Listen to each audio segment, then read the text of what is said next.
L'histoire commence avec un père qui frappe son petit garçon simplement parce que son visage a l'air un peu méchant. Il continue de le battre même si son fils s'excuse d'innombrables fois, et sa mère ne fait rien d'autre que regarder des émissions à la télévision. La scène passe ensuite à notre protagoniste qui se réveille dans un bus, et nous découvrons qu'il rêvait de son passé. Dans le bus, il remarque un tyran nommé Shogo se moquer d'une fille nommée Ayaka parce qu'elle lit un roman d'amour, et la plupart des élèves du bus ne font rien à ce sujet. Les élèves d'élite de la classe prétendent ne pas voir cela, et certains prennent même plaisir à regarder le spectacle. Le tyran lubrique demande ensuite à Ayaka son numéro en échange du roman, et les élites l'encouragent à le refuser. Notre protagoniste Touka Mimori n'est pas surpris par la façon dont tout le monde agit, et il remarque que les sœurs Takao et leur professeur pourri agissent normalement comme si rien ne se passait. Il pense qu'il aurait l'air plutôt cool s'il tentait noblement de sauver Ayaka maintenant, mais quelqu'un d'aussi faible que lui ne pourra pas faire de différence. Ayaka continue de demander au tyran de rendre son roman, et Touka se lève de manière peu caractéristique pour elle, et il dit au tyran de rendre son livre. Le tyran lui parle rudement et se demande s'il essaie de marquer des points avec Ayaka. Il rit de son courage, et Touka ne peut rien lui répondre. Le beau gosse de la classe nommé Takoto dit alors à Shogo d'arrêter, et Shogo dit qu'il devrait tuer le temps en taquinant Touka, mais Takoto n'est pas intéressé par cela. Il mentionne qu'il ne se soucie pas de ce que Shogo fait à Touka, mais il devrait rendre le livre d'Ayaka, car toutes leurs plaisanteries le mettent mal à l'aise.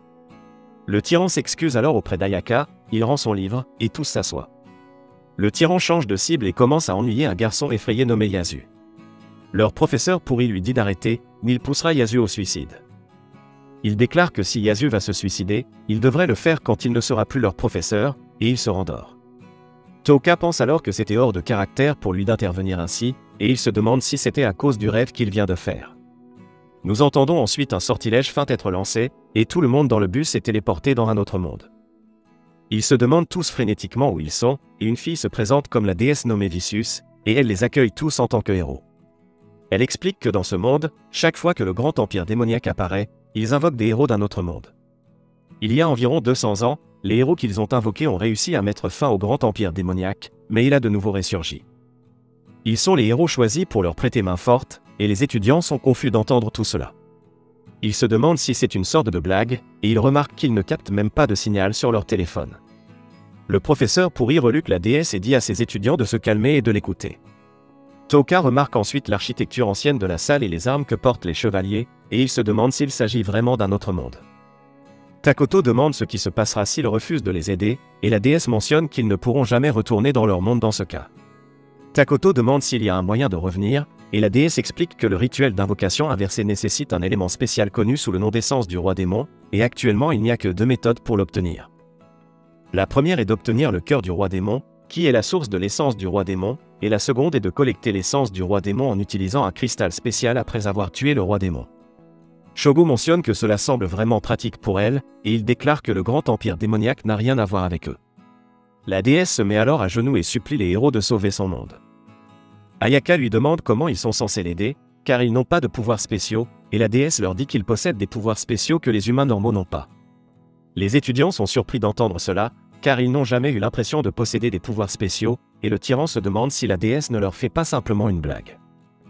La déesse ordonne alors aux soldats d'apporter quelque chose, et les soldats amènent alors un criminel et une bête sauvage enchaînée. Dès qu'ils lâchent la bête, elle mange le criminel. Les étudiants sont terrifiés de voir autant de sang et de gore, et la déesse utilise sa magie pour brûler le monstre. En voyant cela, les étudiants réalisent qu'obéir à la déesse est leur choix optimal pour le moment, et la déesse sort un cristal pour tester les capacités des étudiants.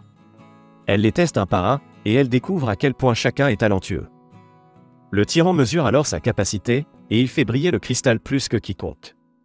La déesse et les soldats sont ravis de voir cela, et le tyran est heureux de voir qu'il est spécial. Il pense que ce monde n'est pas si mal, et il mentionne qu'il ne serait pas contre le fait de jouer les héros. Takoto mesure alors sa capacité, et son pouvoir est si grand qu'il fait éclater le cristal. Takoto se demande ce que cela signifie, et la déesse lui dit que cela fait de lui un héros de classe S, et Takoto se demande s'il parle la même langue que dans ce monde. La déesse déclare qu'ils ont un traducteur qui optimise la langue pour qu'ils puissent la comprendre facilement, et Shogo demande alors à la déesse quelle classe de héros il est. La déesse lui dit qu'il est un héros de classe A, et il est surpris de ne pas pouvoir battre Takoto même dans un autre monde. Ijiri et Ayaka se révèlent également être des héros de classe S, et nous découvrons qu'Itsuki est un héros de classe A. La déesse mentionne que ce sont les meilleurs résultats d'invocation qu'elle ait vus de sa vie, et c'est ensuite au tour de Touka. Il remarque que sa capacité a une lueur violette, et il découvre que sa lumière est la plus faible de toutes. La déesse invoque alors l'étudiant suivant, et Touka essaie de lui demander quelle est sa classe de héros, mais elle l'ignore. Touka pense que c'est ce à quoi il s'attendait, car il a toujours été un perdant, et cela ne va pas changer même dans un autre monde. Yasu teste ensuite sa capacité, et la déesse remarque que le cristal a la même réaction que celui du héros sombre du passé, qui était le plus fort de tous.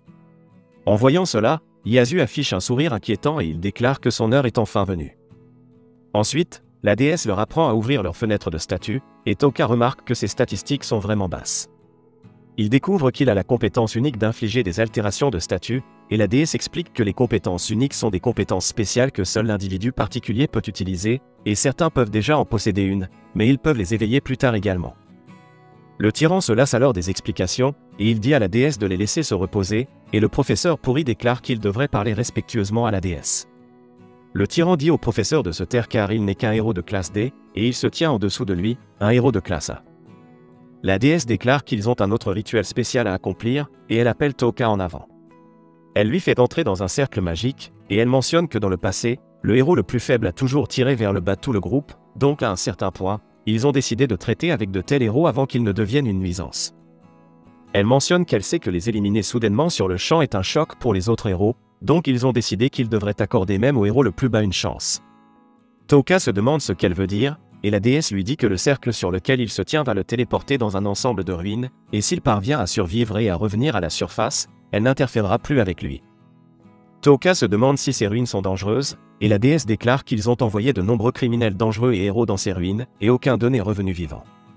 Elle lui dit que les ruines s'appellent les ruines de l'élimination, et effrayé pour sa vie, Touka mentionne qu'il a une compétence unique appelée infliger des altérations de statut. La déesse déclare que c'est une compétence inutile, car le taux de réussite de cette compétence est vraiment faible, et elle peut à peine affecter les monstres de bas rang, et leur durée est bien trop courte. Elle déclare que cette compétence est de niveau poubelle, et elle mentionne que ses statistiques sont également trop basses. Même s'ils montent de niveau, ils ne peuvent pas attendre de croissance de lui, et Touka ne peut pas croire que la déesse l'a d'abord invoqué ici et maintenant elle se débarrasse de lui. Takoto perd patience, et il dit à Touka d'abandonner. Il mentionne que les filles sont fatiguées à cause de leur voyage épuisant, et les autres étudiants sont d'accord avec lui. Yasu vient alors voir Touka, et Touka pense qu'il pourrait l'aider, car il lui a tendu la main lorsqu'il était harcelé, mais Yasu le traite également comme sans valeur, et il lui dit de parler plus respectueusement à un héros de classe A comme lui.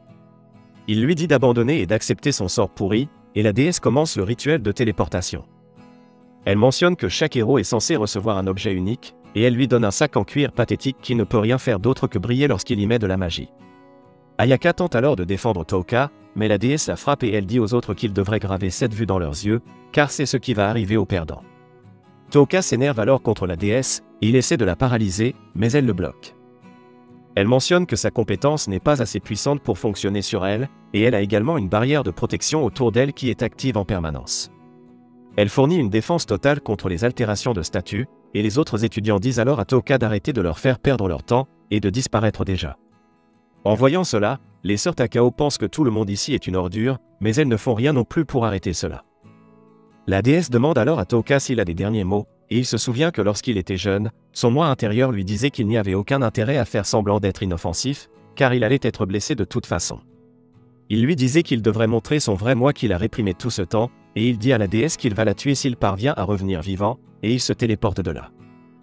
La scène passe à lui dans les ruines de l'élimination, et il ne peut même pas ouvrir sa fenêtre de statut, car il fait trop sombre pour voir ici. Il met de la magie dans son sac pour faire de la lumière, et il erre dans les ruines. Il trouve des crânes écrasés au sol, et il se demande ce qui a bien pu faire cela à ces types. Il est alors attaqué par un monstre par derrière, mais il parvient à esquiver, et il s'enfuit aussi vite qu'il peut. Il est horrifié, et il cache sa lumière, car elle ne fait que révéler sa position, et il continue de courir. Il commence à pleurer, mais il se rend compte qu'il n'a pas vraiment peur. Il trébuche et tombe, et il découvre qu'il est en fait frustré. Le monstre pousse un cri perçant, et il se demande si c'est ainsi qu'il va mourir. Il pense qu'il n'a pas d'option, mais il se souvient des mots moqueurs de ses camarades de classe, et il paralyse le monstre. Il est surpris de voir que le sort a fonctionné, et il s'enfuit. En courant, il se demande pourquoi son sort a fonctionné alors que la déesse a dit qu'il fonctionnerait rarement sur les monstres de bas niveau, et il se demande si ce Minotaure était un monstre de bas rang. Il réalise que ce n'était pas le cas, et il pense que cela devait être un miracle. Il rencontre ensuite un autre monstre devant lui, et craignant pour sa vie, il paralyse celui-ci également. Il découvre alors que ce n'est pas un miracle, et que sa compétence d'altération de statut est différente de celle définie par la déesse. Il vérifie ses statistiques, et il remarque qu'il ne lui reste qu'un seul MP. Il découvre que sa compétence d'altération de statut utilise 10 MP à chaque fois, et il remarque qu'il a également les compétences de sommeil et de poison. Il empoisonne le monstre devant lui, et il pense que cela devrait tuer le monstre, si la durée de sa paralysie peut durer jusqu'à ce que le poison se propage dans son corps. Il s'assoit ensuite pour se reposer, et il remarque que son MP a atteint 0. Le Minotaure de tout à l'heure le rattrape alors, et il se rend compte que l'effet de la paralysie a dû s'estomper. Il sait qu'il ne peut rien faire maintenant car il est à court de MP, et il pense que si c'était un héros, des gens viendraient le sauver maintenant, mais il n'est qu'un personnage de second plan, et il ne peut que tuer pour survivre. Il n'abandonne pas et se prépare à se battre. Il pense qu'il devrait encore avoir ses PM naturels, ce qui n'est pas reflété dans ses statistiques, et il se demande ce qui va lui arriver une fois qu'il les aura consommés aussi. Il sue à grosses gouttes en pensant au pire des scénarios, et il sait qu'il n'y a aucune chance que ses PM durent jusqu'à ce qu'il atteigne la surface. Il arrête alors de penser, et il utilise paralysie sur le monstre devant lui, mais cela ne fonctionne pas, et il découvre qu'il ne peut pas utiliser la même compétence sur une cible de manière répétée. Il endort alors le monstre avec sa compétence sommeil, et il utilise poison pour le tuer. Il pense qu'il doit y avoir d'autres limitations à sa compétence, comme celle qu'il vient de découvrir, et consommer ses PM naturels le rend assez fatigué. Il remarque alors un groupe de monstres se dirigeant vers lui, et il n'aime pas ses chances de survie, mais il ne renonce pas et il rit en se préparant à les combattre tous. Il utilise paralysie sur autant d'entre eux qu'il le peut, et il est presque à court de ses PM naturels aussi. Sa conscience commence à s'estomper, mais il s'accroche d'une manière ou d'une autre, et d'autres monstres continuent à venir après lui. Il pense que cela pourrait être la fin pour lui, mais il continue d'utiliser sa compétence paralysie, car il n'a aucune intention d'abandonner. Peu importe combien de fois il utilise paralysie, le nombre de monstres continue d'augmenter, et il utilise la dernière compétence paralysie qu'il peut gérer avec ses PM inexistants. Juste au moment où il perd tout espoir, il reçoit une notification lui disant qu'il a atteint le niveau 258, et il utilise paralysie pour abattre rapidement les monstres devant lui. Il découvre alors que le monstre qu'il a empoisonné plus tôt vient de mourir, et cela lui a donné une énorme quantité d'expérience. Il est heureux de pouvoir continuer à se battre, et il continue de paralyser tous les monstres à sa vue. Sa compétence paralysie monte alors de niveau, car il l'a utilisée à plusieurs reprises, et il se demande si l'acquisition de nouvelles compétences dépend de leur niveau. Il met cette pensée de côté pour plus tard, car pour le moment, la survie est ce qui compte le plus, et il découvre qu'il peut désormais cibler plusieurs monstres à la fois. Il utilise paralysie sur tous, et il pense que la déesse pourrait être la seule sur laquelle sa compétence paralysie n'a aucun effet. Il agit avec arrogance en pensant que son taux de réussite dans le donjon a été de 100% jusqu'à présent, et il remarque qu'il ne peut pas cibler les monstres à l'arrière, ce qui lui fait réaliser que sa compétence d'infliger des altérations d'état a une portée d'effet. Il découvre qu'il ne peut toujours pas empiler la même compétence sur un seul monstre, et il empoisonne tous les monstres qu'il a paralysés. Cela fait monter de niveau sa compétence poison aussi, et il pense que ces choses ne sont maintenant que des points d'expérience pour lui. Il vérifie alors ses statistiques, et il remarque que toutes ont été multipliées par les niveaux qu'il a gagnés. Ses PM sont les plus élevés de tous, car ses PM de base étaient aussi élevés, et il pense que ses PM sont sa bouée de sauvetage ici, car il ne peut utiliser sa compétence unique que grâce à eux, et s'il manque de PM, il sera fini. Il s'assoit alors pour se reposer, et les monstres qu'il a empoisonnés commencent à mourir un par un. Il continue de gagner des niveaux jusqu'à ce qu'il atteigne le niveau 395, et il endort alors les monstres empoisonnés pour améliorer sa compétence sommeil au deuxième niveau. Après la mort de tous les monstres, son niveau monte à 501, et il pense qu'avec ses statistiques telles qu'elles sont maintenant, il pourrait être capable de sortir vivant de ce donjon. Il essaie alors de tuer les monstres à l'arrière, mais avant qu'il ne puisse le faire, il s'enfuit. Ensuite, il prend une robe et tout ce qu'il peut trouver d'utile sur un cadavre qui traîne, et il pense qu'il devra aussi trouver de la nourriture et de l'eau. Il avance un peu en cherchant de la nourriture et de l'eau, mais il n'en trouve pas, et il se souvient des monstres qu'il vient de tuer en pensant qu'ils étaient similaires aux vaches et aux poulets. Il retourne vers eux, et il essaie de les dépecer, mais il ne peut pas car leur peau est trop dure. Il prend alors l'un de leurs globes oculaires, et il mange l'horrible chose avec hésitation, mais cela a un goût atroce, et il ne peut pas l'avaler. Il n'a plus de force, et il se demande s'il va mourir ainsi, mais il remarque que le joyau sur son sac en cuir est maintenant partiellement violet. Il met sa magie dans le sac pour remettre le joyau à la normale, et il ressent soudain que le sac est devenu plus lourd. Il trouve une bouteille de cola et un paquet de jerky à l'intérieur, et il mange en pensant qu'il a été sauvé. Il ne sait pas si le sac produira encore de la nourriture, et quelques jours passent alors qu'il essaie de sortir du labyrinthe. Quelques jours plus tard, nous le voyons entouré de certains monstres qu'il a paralysés et empoisonnés, et il attend qu'ils meurent. Il gagne beaucoup de niveaux après leur mort, et il pense que la scène qu'il a créée ressemble à un massacre. Il pleure en réalisant que c'est ce dont il est capable, et il se souvient que lorsqu'il était enfant, il voulait tuer ses parents pour leur mauvais traitement, mais il a été sauvé de cet enfer par son oncle et sa tante qui lui ont donné un environnement normal pour grandir. Ils lui ont appris la gentillesse et comment empathiser avec les autres, et il pensait qu'il avait réussi à devenir comme eux, mais maintenant il réalise qu'il se mentait à lui-même. Il pense qu'après avoir vu le massacre devant lui, il ne ressent rien, et même lui a peur de son moi actuel, mais il accepte que c'est ce qu'il est vraiment. Tous les monstres meurent alors, et il remarque que son niveau est maintenant de 957. Il dit alors une prière aux restes humains qu'il trouve sur la scène, et il avance. Il paralyse et empoisonne un monstre qu'il rencontre, et il remarque que cet endroit est différent des autres qu'il a visités dans ses ruines. Il regarde autour et trouve un cristal similaire à celui de son sac, et il y verse de la magie. Cela ouvre la porte d'une pièce, et à l'intérieur, il trouve les restes d'un couple décédé. Il remarque qu'ils n'ont ni nourriture ni eau à côté d'eux, et il réalise qu'ils ont dû décider de mourir ensemble. Il vérifie leurs affaires, et il trouve des gemmes, et il les prend en pensant qu'il pourrait en avoir besoin à la surface. Ensuite, il vérifie les nombreuses autres pièces de la zone, et il tombe sur une pièce qui prend plus de mana que la normale pour s'ouvrir. À l'intérieur de cette pièce, il trouve les restes d'un autre corps, et il remarque la blessure qui a peut-être tué cet homme. Il trouve une lettre avec lui, et après l'avoir lue, il apprend que cet homme s'appelait Anglin Datar, et les gens l'appelaient le Grand Sage. Il est mieux connu sous le titre d'Anglin le héros des ténèbres, et il se souvient que la déesse parlait de ce gars. Toka découvre que la déesse l'a envoyé ici de force après qu'elle n'avait plus besoin de lui, et il voulait confier les choses qu'il avait réussi à apporter dans ce donjon à quelqu'un qui a le courage de sortir vivant, car il savait qu'il allait mourir ici. Toka pense alors que la déesse a dit que le grand empire démoniaque était maléfique, mais elle est bien pire, et il n'est pas si différent d'eux non plus. Il pense que ce sera un combat à 3 entre les méchants, et il trouve un livre d'arts interdits parmi les affaires du héros des ténèbres. Il remarque que les recettes pour les outils magiques et les médicaments sont écrites dans le livre, et il sait que cela sera utile à l'avenir. Il trouve également un parchemin de magie interdite, et il ne peut pas le lire, mais il est sûr qu'il contient une puissante magie, car le sage légendaire a pris la peine de le dissimuler. Cela pourrait même être son atout contre la déesse s'il parvient à le déchiffrer, et avant de quitter la pièce, il remarque une page du livre écrite avec du sang. Elle dit à Toka de se méfier du mangeur d'âmes car c'est ce qui a tué tout le monde ici, et nous voyons alors Toka continuer son périple dans les ruines. Il remarque une grande porte après avoir voyagé un moment, et il pense que cette porte pourrait mener à la surface. Il découvre qu'il aura besoin d'un certain type de cristal pour l'ouvrir. Il réalise que le mangeur d'âmes doit être en possession de ce cristal, et il vérifie ses statistiques avant de se lancer dans un combat avec ce monstre. Nous voyons que son niveau est de 1229 maintenant, et il pense que cela devrait suffire, et il espère que sa compétence unique fonctionnera sur le mangeur d'âmes.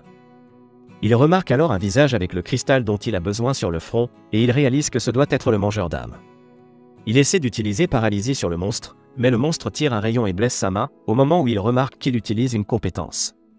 Il bande sa main, et il pense que le rayon doit s'activer au moment où quelqu'un a l'intention de l'attaquer.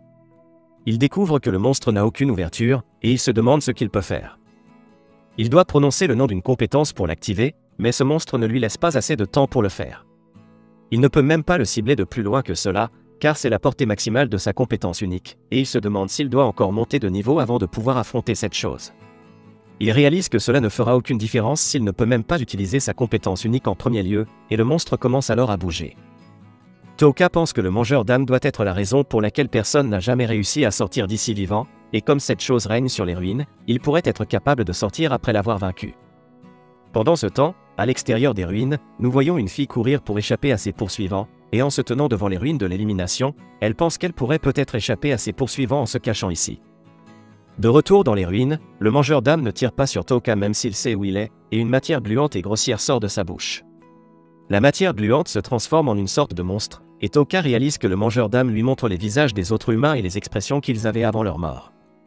Il s'amuse en voyant comment il réagit à cela, et il pense qu'il a vraiment des goûts ignobles. Le mangeur d'âmes se faufile alors sur Toka en brisant le mur à côté de lui, et Toka paralyse les monstres humanoïdes. Il ne peut pas se résoudre à les empoisonner car ils ont trop l'air humains, et il pense qu'il n'est pas tombé si bas au point de tuer des humains en utilisant sa terrible compétence de poison. Le mangeur d'âmes prend plaisir à le voir en conflit, et il crée encore plus de monstres humanoïdes. Toka leur demande de rester en arrière et de ne pas s'approcher de lui, et il pleure en pensant qu'il ne veut pas perdre son humanité. Évidemment, les monstres ne s'arrêtent pas, et ils l'encerclent de tous les côtés. Il remarque que le mangeur d'âmes est totalement exalté de voir son désespoir, et il pense probablement qu'il a trouvé la proie ultime. Toka demande toujours au monstre humanoïde de rester en arrière pendant que le mangeur d'âmes se délecte du spectacle, et il demande à quelqu'un de venir le sauver, mais il n'y a personne pour répondre à ses appels. Touka remarque alors que l'émotion du mangeur d'âme a atteint son apogée, et il le paralyse. Il explique qu'il attendait que le monstre baisse sa garde, et il est content que le monstre n'ait jamais réalisé qu'il n'a pas baissé son bras pendant tout ce calvaire afin de pouvoir être prêt à attaquer à tout moment. Il mentionne que tous ceux qui se considèrent comme supérieurs baissent toujours leur garde autour de ceux qu'ils considèrent comme faibles, et c'est leur plus grande faiblesse. La compétence paralysie de Touka monte alors au niveau 3, et il dit au mangeur d'âme que toute son hésitation et sa peur n'étaient qu'une comédie. Il explique qu'il a essayé de devenir inoffensif et normal pendant des années, et il a même réussi à se tromper lui-même avec le temps jusqu'à oublier ce qu'il était vraiment. Il empoisonne alors les monstres humanoïdes sans hésitation, et il déclare qu'il n'a aucune raison de se retenir même s'il ressemble un peu à des humains. Il est content d'avoir eu les statistiques les plus faibles des ruines et il pense qu'à cause de cela, tous les monstres ici l'ont sous-estimé, et c'est pourquoi il a réussi à survivre. Il n'arrive pas à croire que le puissant mangeur d'âme ait été vaincu par quelqu'un qui a été envoyé ici pour être éliminé, et voir Touka agir de manière hautaine met en colère le mangeur d'âme, qui essaie de bouger, mais cela ne sert à rien. Touka remarque que le mangeur d'âme subit des dommages car il essaie de bouger alors qu'il est paralysé, et il l'empoisonne. Cela fait également monter la compétence poison au niveau 3, et il utilise sommeil pour endormir les monstres humanoïdes. Ensuite, le mangeur d'âme meurt, et cela libère les âmes qu'il a consommées jusqu'à présent. Les esprits de tous remercient Touka de les avoir sauvés, et le héros des ténèbres lui demande de se venger de la déesse pour lui. Ils disparaissent tous alors, et il pense qu'il n'a aucune obligation de remplir cette demande, mais c'est bien car il prévoit de se venger de la déesse quoi qu'il arrive. Il prend alors le cristal sur le front du mangeur d'âme, l'utilise pour ouvrir les portes des ruines, et il finit par s'en sortir. La scène passe ensuite à l'harceleur de tout à l'heure essayant de tuer un monstre dans une forêt, mais il n'arrive pas à porter le coup de grâce. Il poursuit le monstre, et entre-temps, nous voyons Takoto vaincre un monstre seul. Il monte au niveau 18 et il agit de manière arrogante sans savoir que c'est rien comparé au niveau de Touka. Yasu utilise également ses pouvoirs pour tuer un monstre, et il prend plaisir à la carnage. Ailleurs dans la même forêt, nous voyons une fille nommée Kobato qui est également là pour tuer un monstre, mais elle pense qu'elle ne peut pas le faire. Asagei lui dit que les monstres la tueront si elle ne les tue pas, et elle se met en colère quand Kobato l'appelle par son nom de famille. Elle la prévient de ne jamais le refaire, sinon elle fera en sorte que 70% des filles de la classe l'évitent. Kobato s'excuse auprès d'elle car elle est dévastée d'être laissée seule dans ce monde inconnu, et Asagei lui explique que, selon sa prédiction, cette classe va bientôt se disloquer. Kobato est un peu confuse en entendant cela, et Asagei explique que leur classe est remplie de personnes égoïstes et qu'ils sont également divisés par rang de SAE. Elle mentionne qu'elle est une Bérancaire, et elle explique que les différentes factions vont devenir plus claires à partir de maintenant. Kobato va rejoindre leur faction quand cela arrivera, car elle est une des Rancaires et elle ne pourra pas rejoindre le groupe de Takoto avec ses statistiques. Elle explique qu'Azuka ne va pas durer dans ce monde, et que les sœurs Takao préfèrent opérer seules, donc elle n'aura pas d'autre choix que de rejoindre leur groupe. Asagei lui dit d'être consciente de sa position, et elle l'informe que sa réputation ici va affecter sa position dans leur monde d'origine une fois qu'ils seront de retour après avoir vaincu le grand empire démoniaque. Elle agit comme une méchante en disant que Kobato peut même perdre sa place dans la classe, et elle lui dit qu'elle peut toujours utiliser son corps pour être utile si ses pouvoirs sont faibles. Elle ordonne alors aux autres filles de leur groupe d'amener un monstre enchaîné, et Kobato est confuse de voir cela. Asagei lui dit de tuer ce monstre et de compléter la tâche que la déesse leur a donnée, et Kobato hésite à prendre une vie, mais Asagei la pousse en lui rappelant ce qui est arrivé à Touka, et elle la force pratiquement à tuer le monstre. Asagei l'accepte ensuite dans son groupe, et Kobato pleure, dévastée par l'acte de violence qu'elle vient de commettre. Elle se souvient du moment où Touka a sauvé un chat blessé devant elle, et elle s'excuse en pleurant car elle n'a rien pu faire. Ailleurs, nous voyons Asuka se réveiller, et elle se souvient qu'elle a été assommée par la déesse pourrie. Elle confronte alors la déesse en lui demandant ce qui est arrivé à Touka, et la déesse verse quelques larmes de crocodile devant elle en lui disant qu'elle n'avait pas le choix que de l'envoyer dans les ruines car c'est la politique stricte de leur royaume. Elle fait semblant d'être triste, et elle mentionne qu'elles n'ont pas le temps de pleurer. Elle explique qu'au cours des quelques jours où elle était endormie, le reste des étudiants a été testé pour voir s'ils pouvaient tuer des démons, mais certains d'entre eux ont été disqualifiés car ils ne pouvaient pas lever leur lame contre les démons. Elle explique qu'elle va leur demander de partir également, et Asuka réalise que la déesse pourrie est simplement en train d'éliminer les faibles, mais elle n'en est pas ravie. La déesse pourrie prétend que c'est à cause de la politique de leur royaume, et Asuka n'est pas d'accord avec ses méthodes. Vicious lui dit qu'elle sait que les gens ont des opinions divergentes, et elle déclare qu'elle peut être indulgente à ce sujet, mais ceux qui n'ont pas de valeur doivent être écartés. Asuka demande alors la valeur des héros de rang S, et comme elle est vraiment élevée, elle déclare qu'elle couvrira ceux qui ne peuvent pas passer, et elle demande à la déesse d'annuler leur bannissement. La déesse aime sa proposition, et nous voyons que c'est ce qu'elle voulait depuis le début.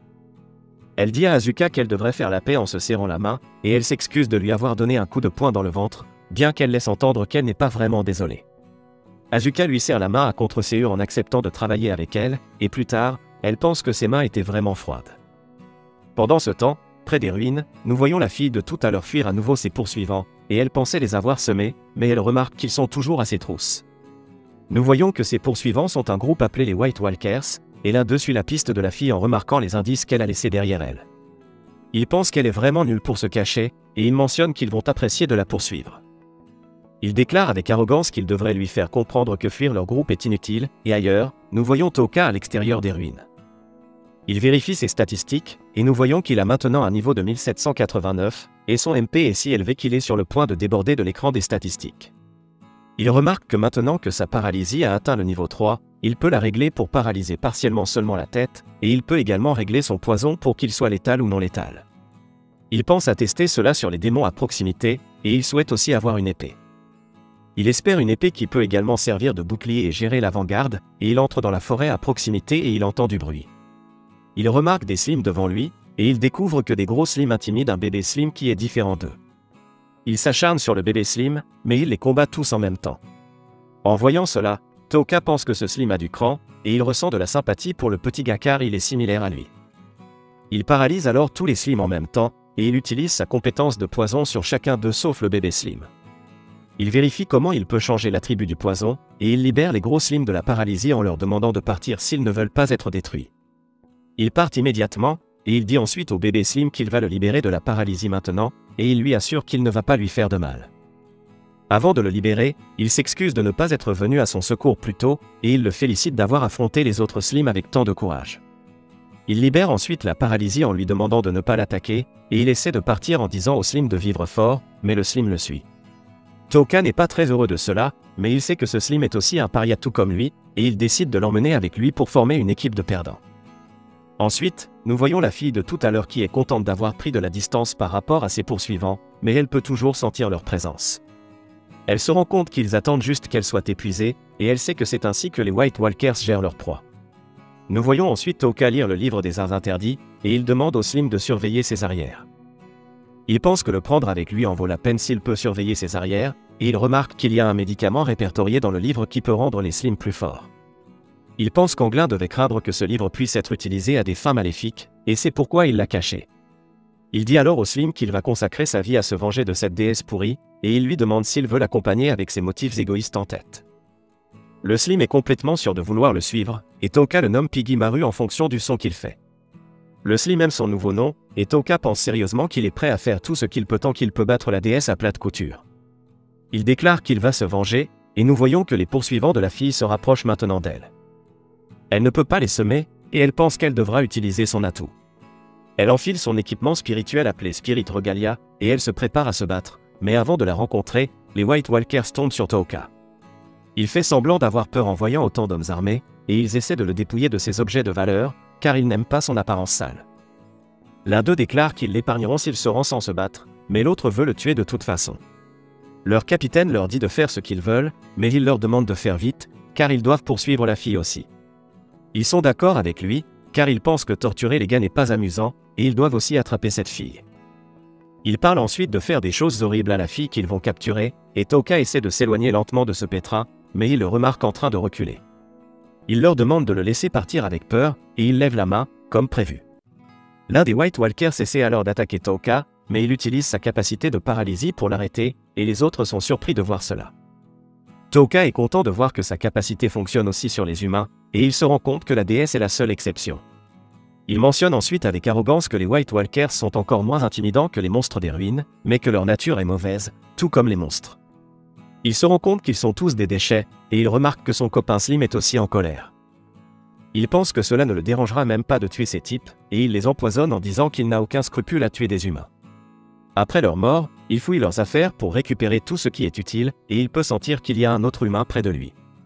Le Slim peut aussi les sentir, et la fille remarque que ses poursuivants ont caché leur présence. Elle découvre qu'ils ne bougent pas, et une autre personne est maintenant après elle. Elle sent alors quelque chose dans son voisinage, et elle remarque que c'est Piggy Maru, et pendant qu'elle est distraite par lui, Toka la paralyse. Il lui dit qu'il pouvait sentir son intention d'attaquer, mais que son intention meurtrière est teintée de doute, ce qui signifie qu'elle ne cherchait pas à le tuer. Il mentionne que c'est pour cette raison qu'il a décidé de lui parler, et qu'il l'a immobilisé par précaution. La fille peut à peine parler sous paralysie, et elle lui demande ce qu'il veut. Il lui dit qu'il est perdu car il n'est pas de ces parages, et il lui demande de lui donner toutes les informations qu'elle peut sur cet endroit. La fille lui demande à propos des 4 qui la poursuivaient, et il lui demande si c'étaient ses amis, mais il découvre que non, et il révèle qu'il les a tous tués. Il l'informe alors qu'il va partiellement relâcher sa paralysie maintenant, et il lui dit de ne pas faire de bêtises sinon il la jettera de nouveau un sort. Il pense qu'il bluffe car il ne peut pas vraiment superposer la paralysie, et il libère la paralysie de sa tête, et elle remarque qu'elle peut parler normalement maintenant. Il lui explique qu'il est toujours méfiant à son égard, donc il ne peut pas la libérer complètement, et il mentionne qu'il a traversé beaucoup de choses en venant ici, donc il ne peut pas faire confiance aux étrangers si facilement. Avant que la fille ne puisse répondre à ses questions, elle lui demande s'il a tué les 4 gars tout seul, ou s'il avait des amis avec lui, mais il lui dit qu'il les a affrontés seul, et que ce Slim est son seul partenaire. La fille ne sent aucun mensonge dans ses déclarations, et elle déclare qu'elle va également lui répondre honnêtement. Toka se rend compte qu'elle ne semble pas être une mauvaise personne, et il lui dit qu'il ne va pas se mêler de ses circonstances, donc il lui demande de faire de même pour lui. Il lui pose ensuite toutes les questions qu'il a besoin, et après l'interrogatoire, il sait que cet endroit n'est pas à Léon, c'est la forêt du sud du royaume d'Urza, et avant de la laisser, il lui demande si elle peut lire le rouleau de magie interdite, mais elle ne peut pas. Elle l'informe qu'il est écrit dans une écriture ancienne spéciale, et elle connaît quelqu'un qui pourrait être capable de le lire. Toka s'informe à ce sujet, et elle explique qu'il y a quelqu'un appelé la sorcière interdite, et elle avait entendu dire que cette personne avait été forcée de quitter la terre où elle vivait à cause de ses vastes connaissances des choses interdites de ce monde. Il lui demande où il peut la rencontrer, et elle l'informe qu'il peut la trouver dans la zone du démon doré. Elle précise que c'est une zone dangereuse au milieu du continent, et il la remercie pour l'information. Elle pense qu'il devrait être quitte maintenant, car il l'a sauvée de ces gars-là, et Toka déclare qu'il va partir maintenant. Il pense que cette fille est trop honnête pour son propre bien, tout comme sa tante, et il s'inquiète pour elle. Il décide ensuite de la laisser, et il lui dit qu'elle sera libre dans quelques minutes. Il mentionne qu'il ne peut pas garantir sa sécurité jusque-là, et elle se rend compte que le sort a une durée d'effet. Il part ensuite, et le Slim le suit. Il dit au Slim qu'il ne tue pas n'importe qui, il a ses propres règles pour prendre une vie, et il sait qu'il y a une chance qu'elle puisse venir l'attaquer après avoir été libérée, donc il demande au Slim de surveiller ses arrières. Le Slim est ravi d'entendre cela, et Toka avance.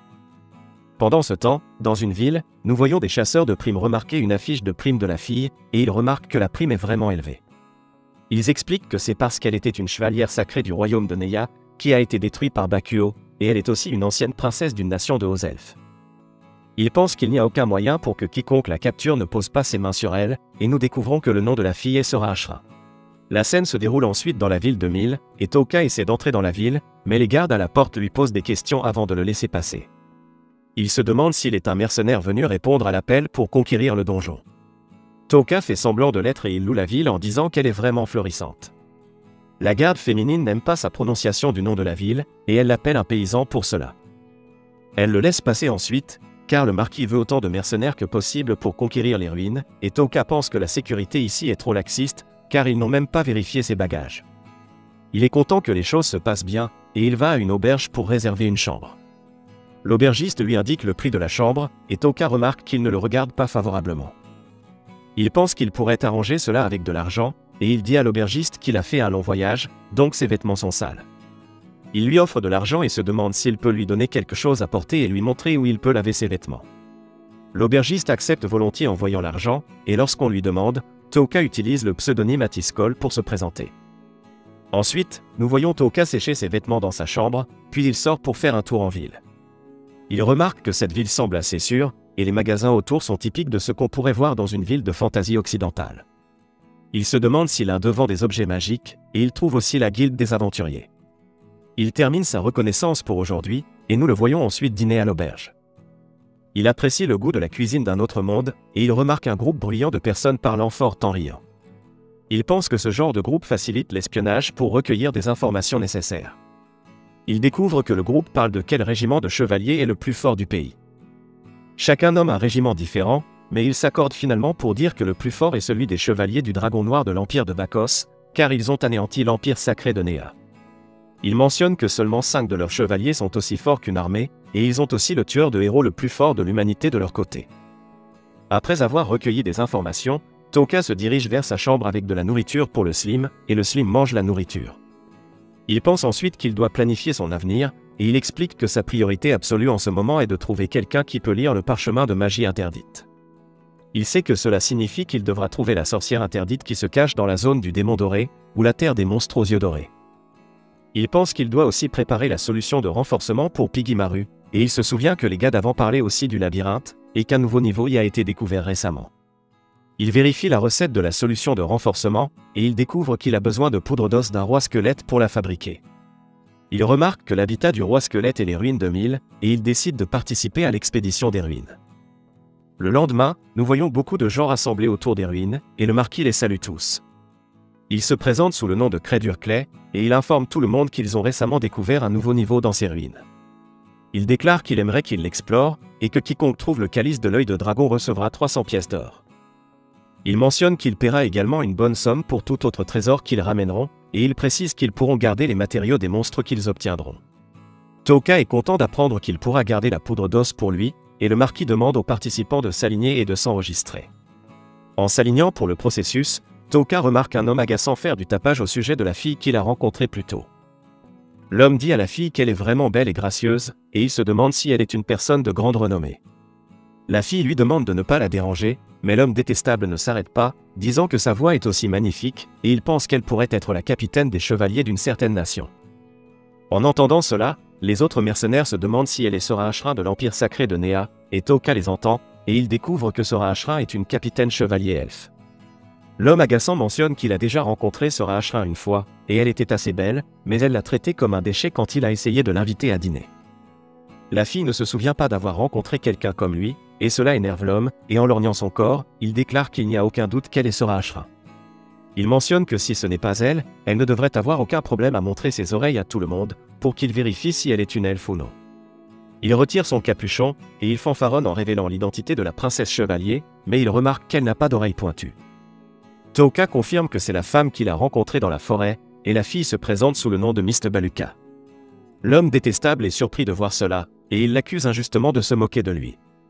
Il se met en colère en disant qu'il se vengera pour cela, et il part. La scène passe ensuite à Touka qui va faire des courses après s'être enregistré, et il tombe sur Mist. Elle lui demande s'il est ici pour répondre à l'appel du marquis aussi, et il lui dit que oui, et il pense qu'elle a eu une situation difficile aux ruines. Mist mentionne que ce n'était rien du tout, et Touka lui dit de faire attention car l'homme qu'elle a harcelé était rouge de colère, et il pourrait essayer de faire quelque chose. Mist explique qu'elle est habituée à croiser des gens comme ça, et c'est plus facile une fois qu'il la déteste et reste à l'écart. Touka peut dire qu'elle évite intentionnellement les interactions avec les autres, et il déclare qu'il a une demande pour elle. Il explique qu'il veut ses conseils pendant qu'il fait ses courses pour ne pas se faire arnaquer, et il propose de la payer pour cela. Mist n'est pas très enthousiaste à l'idée de faire cela, mais elle accepte puisqu'elle a grand besoin d'argent. Les deux se présentent alors, et comme Mist est encline à mentir, il lui dit que son nom à Tiskol n'est qu'un alias. Il déclare que tous deux ont des secrets à garder, donc ils n'ont pas besoin de partager leur vrai nom, et Mist est d'accord. Les deux achètent ensuite des fournitures, et après Touka paie Mist 3 pièces d'argent. Elle est surprise d'être payée autant, mais Touka mentionne que c'est seulement le prix juste. Elle accepte l'argent, et elle essaie de partir, mais avant de pouvoir le faire, elle s'effondre. Touka lui demande si elle va bien, et en remarquant les cernes sous ses yeux, il se rend compte qu'elle n'a pas dormi depuis des jours, mais elle déclare qu'elle va bien, et elle part précipitamment. Touka pense ensuite qu'il devrait se diriger vers les ruines, et la scène le montre au premier étage des ruines. Il remarque des mercenaires s'enfuir en criant, et il découvre qu'il fit une version miniature du Minotaure qu'il a affronté dans les ruines précédentes. Il paralyse et empoisonne le monstre, et il remarque qu'il peut facilement pénétrer sa peau avec une dague. Il se rend compte que le monstre des ruines de l'élimination avait des peaux exceptionnellement dures, et les mercenaires d'avant reviennent avec quelqu'un, mais il remarque que le monstre est déjà mort. Ils sont stupéfaits de voir que le monstre n'a qu'une seule blessure d'une dague, et ils ne peuvent pas croire que quelqu'un l'a tué en un seul coup avec une arme comme celle-là. Touka entend tout cela en se cachant, et il a pitié de leur ignorance. Après avoir continué un moment, il se repose, et il remarque que les monstres ici ne lui donnent aucun point d'expérience, et ils ne sont pas non plus menaçants. Il avance à un rythme tranquille, et il entend l'homme agaçant d'avant parler à deux autres mercenaires. Il découvre que l'homme détestable essaie de recruter ses mercenaires pour s'occuper de Mist, et il déclare qu'il va lui donner une mort facile car elle s'est moquée de lui.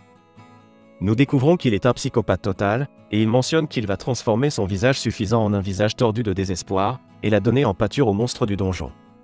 Les mercenaires espèrent qu'il les laissera profiter d'elle avant de le faire, et l'homme détestable déclare qu'ils peuvent faire ce qu'ils veulent avec son corps incroyable. Touka est répugné d'entendre leur plan, et il les approche. En le voyant, il se demande avec surprise s'il a entendu tout cela, et après avoir découvert qu'il l'a fait, il pense qu'ils devront le tuer aussi. Il mentionne qu'ils peuvent blâmer sa mort sur les monstres, car les gens meurent tout le temps dans les ruines, et avant qu'ils attaquent, Toka pointe sa main vers eux en leur demandant d'arrêter. Il leur demande de l'épargner, et ils sont amusés de le voir mendier sa clémence, mais il ne s'arrête pas, et Toka les paralyse. Ils sont surpris de ne pas pouvoir bouger, et Toka leur dit qu'ils sont ceux qui vont mourir maintenant. Il pense que même lui est répugné par ce côté maléfique de lui, et il se rend compte que c'est peut-être parce que cela lui rappelle ses parents. Il empoisonne ensuite les mercenaires, et il trouve satisfaisant de les laisser mourir. L'homme agaçant déclare qu'il ne laissera pas Toka s'en tirer ainsi, et qu'il lui fera payer, mais Toka rit sinistrement, et il mentionne qu'il n'aura pas l'occasion de le faire. Quelques monstres apparaissent alors, et Toka les laisse en pâture aux monstres. Il continue ensuite à explorer, et après un moment, il conquiert l'étage juste au-dessus du nouveau niveau. Il décide de faire une pause avant d'aller plus loin, et après avoir dormi pendant 3 heures, il remercie Piggy-Maru d'avoir monté la garde. Il se dirige ensuite vers le niveau suivant, et il remarque un groupe de mercenaires nommés les Tigres Sabres faire demi-tour. Il leur demande pourquoi ils reviennent en arrière, et ils expliquent que quelque chose d'inhabituel se passe dans ces ruines. Ils précisent qu'il y a des corps de monstres morts partout, et ils ne peuvent pas comprendre ce qui les tue. Les monstres n'ont même pas de blessures sur leur corps, et les monstres de cet étage sont également morts, bien que leur groupe ait été le premier à arriver ici. Ils n'aiment pas ces signes, et ils mentionnent qu'ils ont décidé de repartir car la vie de leur camarade est plus importante pour eux que n'importe quel trésor. Ils lui demandent s'ils souhaitent repartir avec eux, mais Toka les informe qu'ils souhaitent continuer, et ils lui demandent de transmettre la nouvelle s'ils croisent d'autres mercenaires. Ils lui disent qu'ils feront de même, et ils partent. Toka explique ensuite qu'il parlait des monstres qu'il a tués avec ses compétences, et il pense qu'il y aura moins de mercenaires une fois que tout le monde entendra cela. Il se dirige ensuite vers l'étage suivant, et il trouve le calice de l'œil de dragon. Il remarque un monstre de pierre à côté, et il sait que cette chose cliché va prendre vie dès qu'il prendra le calice. Il paralyse et empoisonne le monstre avant qu'il n'ait même une chance de bouger, et il prend le calice. Le monstre meurt alors, et Toka se demande ce qu'il doit faire ensuite. Il se met en garde en remarquant quelqu'un derrière lui, mais il découvre que c'est juste Mist. Mist est surprise qu'il l'ait devancée pour obtenir le calice, et elle pense qu'elle a dû prendre du retard en se reposant. Toka propose de lui donner le calice si elle le veut, et il le lui remet. Mist n'est pas sûr de prendre quelque chose de si précieux sans rien donner en retour, mais Toka ne veut rien d'elle. L'honneur de Mist ne permet pas cela, mais Toka ouvre une porte cachée vers l'étage suivant, et il lui dit que son objectif n'a jamais été ce calice. Il poursuit un monstre qui se cache plus profondément dans les ruines, et Mist est surprise qu'il connaisse le chemin vers les étages inférieurs. Elle propose de le protéger lors de son voyage vers le bas comme paiement pour le calice, et réalisant qu'elle ne va pas céder, Toka accepte cela. Il lui demande de ne pas fouiner dans ses affaires, et il accepte de faire de même pour elle. Il l'informe également qu'il pourrait ne pas revenir à la surface en une seule journée, et qu'il ne sera pas responsable de sa sécurité si elle veut revenir plus tôt. Elle accepte tout cela, et ils descendent. La scène montre ensuite Mist combattant un monstre, et elle le bête facilement. Toka la complimente pour son incroyable démonstration de maniement de l'épée, et il l'interroge sur les monstres aux yeux dorés et ceux sans eux. Elle explique que les monstres aux yeux dorés offrent beaucoup de points d'expérience, et ils sont la proie parfaite pour que les héros d'un autre monde montent de niveau. Elle élabore que les héros d'un autre monde ne gagnent pas d'expérience en tuant des humains, et Toka se rend compte que c'est pourquoi il n'a pas obtenu d'expérience après avoir tué les White Walkers. Mist mentionne ensuite que les monstres sans yeux dorés sont juste des monstres ordinaires, et ils sont même capables de former des relations avec les humains.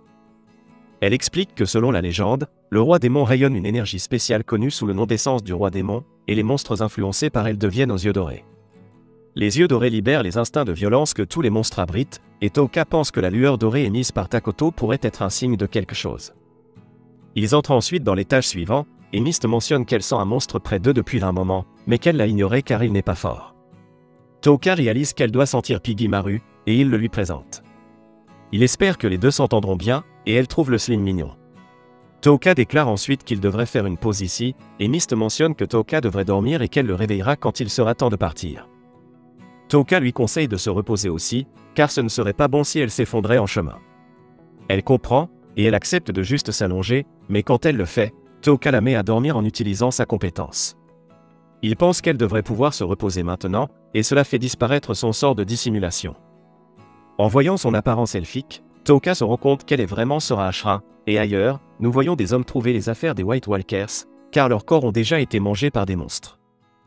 Il se demande qui pourrait avoir vaincu un groupe aussi talentueux sans aucun signe de combat, et le chevalier le plus fort de l'humanité, nommé Sylvigartland, pense que cela pourrait être Sora Ashrin, et il espère qu'elle pourra lui offrir un peu de divertissement cette fois-ci. Après, Sora se réveille et elle ne se souvient pas de s'être endormie.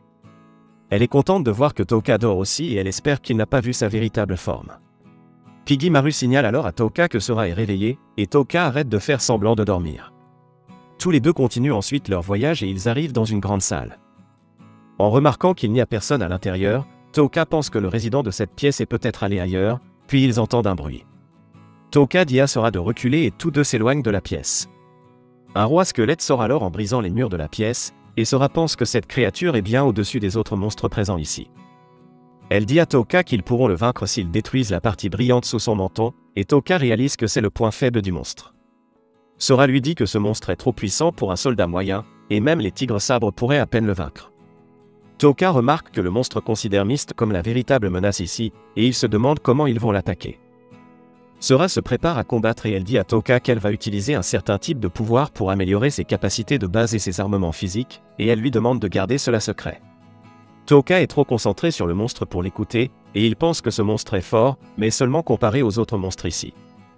Le monstre se prépare alors à les attaquer avec un blast, et Sora s'excuse auprès de Tooka à l'avance, car elle pourrait ne pas être capable de le protéger si ce monstre s'avère plus fort que prévu. Cependant, Tooka paralyse simplement le monstre et le tue en utilisant sa compétence de poison, et Sora reste sans voix en voyant cela. Ensuite, Tooka obtient l'os du roi squelette, et Sora réalise que le roi squelette était le monstre qu'il cherchait. Voyant l'expression confuse sur son visage, Tooka lui dit qu'il répondra à toutes ses questions, dans la mesure du possible, une fois qu'ils auront atteint la surface, et Piggy Maru remarque quelque chose avant qu'ils ne partent. Il mène Tooka vers un squelette, et Tooka remarque que le squelette s'accroche désespérément à quelque chose. Il découvre que c'est un œuf, et il accepte de le ramener chez lui, car Piggy Maru semble intéressé. Tous trois se dirigent ensuite vers la surface, et ailleurs, nous voyons les camarades de classe de Tooka fuir certains chevaliers squelettes dans les ruines. Ils sont terrifiés à l'idée de combattre des monstres aussi puissants, et l'une des filles a même perdu sa main. Kobato lui dit de ne pas s'inquiéter car la déesse pourrait la rattacher, et Ayaka essaie de gagner du temps pour que tout le monde puisse se retirer, mais Shogo arrive en défonçant les chevaliers squelettes avec sa balle de feu, et Takoto le rejoint aussi. Il attaque les monstres avec son draconic buster, et Ayaka parvient à peine à sauver quelques étudiants des conséquences de son attaque. Takoto mentionne alors fièrement que ces monstres sont forts, mais qu'il est plus fort qu'eux, et il agit de manière arrogante en remarquant qu'il a atteint le niveau 24. La scène se coupe ensuite à Sora soumettant le calice à œil de dragon pour une évaluation, et les gardes qui le reçoivent sont surpris de voir qu'elle a réussi à le récupérer. Tooka quitte discrètement les ruines pendant que tout le monde est concentré sur elle, et plus tard, Sora le rejoint. Tooka lui parle du tumulte dans les ruines, et elle l'informe qu'elle va recevoir sa récompense lors de la réception qui aura lieu demain. Elle dit qu'elle devra rester en ville une nuit de plus, et Tooka se demande si elle est libre jusqu'à la réception de demain. Il découvre qu'elle l'est, et il lui dit qu'il aimerait lui parler en privé. Il se demande s'ils peuvent se rencontrer dans l'une de leurs chambres, et Sora n'a pas de problème avec cela, alors Tooka l'invite dans sa chambre à 8 h du soir. Elle dit qu'elle sera là, et elle le remercie encore une fois pour le calice à œil de dragon. La scène se coupe ensuite à Tooka mélangeant la solution améliorante dans son auberge, et il la termine. Il dit à Piggy Maru qu'il l'utilisera sur lui plus tard, et Sora arrive dans sa chambre à l'heure. Tooka lui dit qu'il aimerait l'employer comme garde du corps, et il se demande si elle est intéressée à gagner un peu d'argent supplémentaire. Il pense qu'elle pourrait déjà être bien pourvue pour ses voyages grâce au calice à œil de dragon, et Tooka sait que le lui rappeler pourrait aider la discussion à tourner en sa faveur. Sora ne sait pas trop quoi dire, et Tooka lui dit que son objectif est de trouver la sorcière des tabous. Sa destination actuelle est la terre des monstres aux yeux dorés, et comme les monstres pourraient l'assaillir là-bas, il se sentirait beaucoup mieux d'avoir quelqu'un d'aussi compétent qu'elle pour lui couvrir les arrières. Il explique qu'il envisageait d'embaucher un guerrier depuis avant leur entrée dans les ruines, et elle est la candidate idéale pour le poste. Sora lui dit alors qu'elle est actuellement en voyage vers le duché de Yonato, et passer par la terre des monstres aux yeux dorés serait également pratique pour elle. Tooka remarque qu'elle est encore un peu hésitante à accepter son offre, et il lui dit qu'il n'y a pas de raison de se précipiter, et il se demande, en la désignant par Sora, s'il peut lui poser une question. Elle répond à ce nom, mais elle se rend vite compte qu'elle a révélé son identité. Elle découvre que Tooka connaissait sa véritable identité, et il explique qu'elle s'est endormie dans les ruines à cause de sa capacité, et quand elle l'a fait, sa véritable forme est apparue. Il sait qu'elle hésitait auparavant à lui révéler sa véritable identité, et il se rend compte que voyager ensemble tout en essayant de cacher son identité serait difficile pour elle. Il lui dit qu'il n'a besoin que de ses compétences de combat, et il n'a aucune intention de la trahir. Sora lui explique alors qu'elle utilise des esprits pour cacher son identité, et qu'elle doit offrir son désir de sommeil en échange. Tooka se rend compte que c'est pourquoi elle reprend sa forme normale lorsqu'elle s'endort, et elle explique qu'elle a été poursuivie par les White Walkers parce qu'ils l'ont surprise et ont vu sa véritable forme. Elle lui révèle sa véritable forme, et elle dit qu'elle peut voyager plus librement maintenant que les White Walkers ne sont plus là. Tooka pense qu'elle doit lui faire confiance puisqu'elle a désactivé son sort devant lui, et elle dit que c'est le cas. En voyant cela, Tooka révèle également son vrai nom à elle, et il lui dit qu'il ne révélera pas sa véritable identité tant qu'elle fera de même pour lui. Il pense que de cette façon, il peut la lier à lui par la confiance, et Sora accepte de servir de garde du corps. Tooka lui donne un joyau bleu comme paiement, et elle est surprise de voir le joyau. Tooka est confus en voyant cela, et elle lui explique que c'est un joyau de dragon bleu, et il se demande si c'est précieux. Elle élabore en disant que ces joyaux ne naissent que rarement à l'intérieur du légendaire dragon aux yeux bleus, et en ce moment, pas un seul n'est disponible sur le marché. C'est plus précieux que le calice à œil de dragon, et Tooka pense que ce doit être un paiement satisfaisant pour elle, mais Sora refuse d'accepter quelque chose d'aussi précieux. Il ne le reprend pas, et il lui dit qu'elle peut simplement le jeter si elle ne le veut pas. Elle n'a pas d'autre choix que de garder le joyau, et Tooka lui dit de l'appeler Ati devant les autres, et il l'appellera Mist. Sora révèle alors qu'elle est en fuite en ce moment, et elle mentionne qu'il y a beaucoup de choses qu'elle ne lui a pas dites à son sujet, mais Tooka n'est pas intéressé par son passé. Il déclare qu'il veut juste qu'elle soit en pleine forme comme garde, et elle le remercie pour sa considération. Ensuite, nous voyons Sora se nettoyer dans sa chambre à l'auberge, et elle pense qu'elle aurait dû se nettoyer avant de rencontrer Tooka. Elle se couche ensuite sur le lit, et elle pense qu'elle veut croire en Tooka comme elle le faisait pour la princesse. Le lendemain, tous deux prennent le petit déjeuner ensemble, et d'autres personnes à la taverne parlent mal de Sora en disant qu'elle a déjà été conquise par Tooka, et ils mentionnent également qu'ils l'ont vue sortir de sa chambre la nuit dernière. Sora n'aime pas entendre cela, mais Tooka lui dit de les ignorer, et elle pense qu'il est assez mature. Il lui demande ensuite si elle a entendu parler de la magie interdite, et elle explique que c'est une magie déclarée interdite par la déesse. Tooka pense que puisque la déesse a interdit ses sorts, il pourrait constituer une menace pour elle, et Sora dit que c'est tout ce qu'elle sait. Tooka la remercie pour cela, et elle est timide en entendant cela, car c'est la première fois qu'il lui dit simplement merci. Ensuite, Sora part pour la réception en disant à Tooka qu'elle reviendra à 1h de l'après-midi, et il l'informe qu'il l'attendra devant l'auberge. Tooka va ensuite dans la forêt, et il dit à Pigimaru qu'il va commencer son expérience d'amélioration maintenant. Nous voyons ensuite Sora à la réception, et elle remarque qu'il est déjà midi. Creed annonce alors qu'il a invité un mage spécialisé dans les illusions pour vérifier l'authenticité du calice à œil de dragon, et Sora est inquiète en le voyant, car son identité pourrait être révélée. Ensuite, nous voyons Tooka attendre Sora devant l'auberge, et il remarque qu'il est déjà 2h. La scène se coupe ensuite au château d'Aléon, et la déesse parle à Ayaka. Elle mentionne qu'elle a entendu qu'Ayaka a eu du mal lorsque les chevaliers squelettes sont apparus, et Ayaka lui demande d'abord des nouvelles de la fille à la main coupée nommée Sakura. La déesse lui dit de ne pas s'inquiéter car elle va rattacher sa main, et elle mentionne qu'elle n'utilise pas sa guérison sur n'importe qui, c'est seulement parce que Sakura est de classe B. La déesse lui demande ensuite si elle ne rejoindra pas le groupe de Takoto, et en se rappelant de ce qui s'est passé dans les ruines, elle ne peut pas s'imaginer travailler avec lui. La déesse lui dit que son égoïsme perturbe l'harmonie de la classe 2C, et elle demande à Ayaka si elle va bien. Ayaka essaie de s'expliquer, mais la déesse l'arrête, et elle mentionne que c'est à cause de son insignifiante guidance. Ayaka lui dit qu'elle ne peut pas faire équipe avec Takoto même si c'est égoïste, et elle déclare qu'elle remplira son devoir de héros de classe S seule.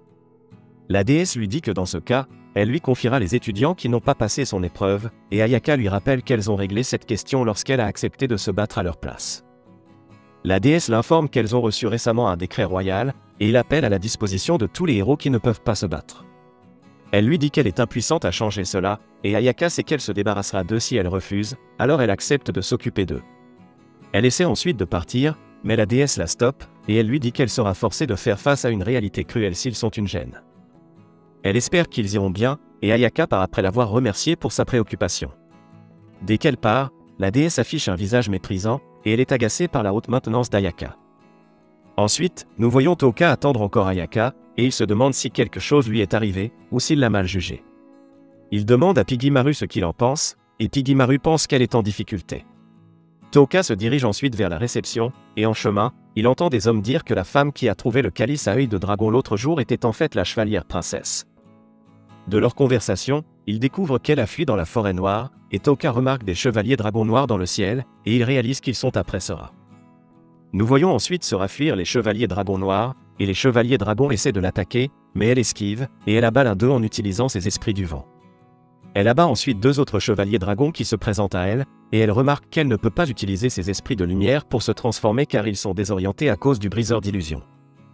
Elle est fatiguée après le combat, et elle est surprise que même les soldats moyens des chevaliers dragons noirs soient si puissants. Elle est ensuite attaquée par un dragon par derrière, mais elle réalise que le dragon n'est qu'un leurre, et elle charge vers le véritable ennemi devant elle. Elle croise les épées avec lui, et l'homme se présente comme Gisin, le vice-capitaine de l'escouade dirigée par Orban des 5 dragons. Il lui dit qu'elle va mourir ici, et Sora ne peut même pas utiliser sa régalia spirituelle pour combattre. Elle décide de se débrouiller avec les esprits disponibles, et elle remarque que Gisin vise à la tuer. Elle lui demande s'ils ont finalement décidé de l'éliminer plutôt que de la capturer vivante, et Gisin l'informe que l'escouade d'Orban a pour ordre secret de la tuer. Sora pense alors qu'elle ne peut pas combattre cet ennemi sans sa régalia spirituelle, et elle tombe parce qu'elle a été assez stupide pour combattre en talons. Gisin la plaque alors au sol, et il laisse ses désirs prendre le dessus, et il lui dit qu'il va la savourer pleinement avant de mettre fin à ses jours. Cependant, Toka le paralyse lui et le dragon derrière elle avant qu'il ne puisse faire quoi que ce soit, et Sora se libère. Toka empoisonne alors le dragon de manière létale et le soldat de manière non létale, et Sora lui demande ce qu'il fait ici. Il l'informe qu'il est venu la chercher, et avant qu'il ne parle davantage, il endort Gisin. Sora lui dit alors qu'il sera poursuivi par les chevaliers dragons noirs s'il reste avec elle, et elle essaie de rendre son paiement en lui demandant d'annuler leur accord. Toka n'accepte pas cela, et il lui donne un sac rempli de joyaux de dragon bleu. Il dit que ce serait une peine de recruter un autre garde du corps à ce stade, et il dit à Sora d'enlever ses vêtements, ce qui la confond. Merci d'avoir regardé mon résumé. Veuillez aimer, partager et vous abonner pour continuer à recevoir des mises à jour sur les résumés d'anime.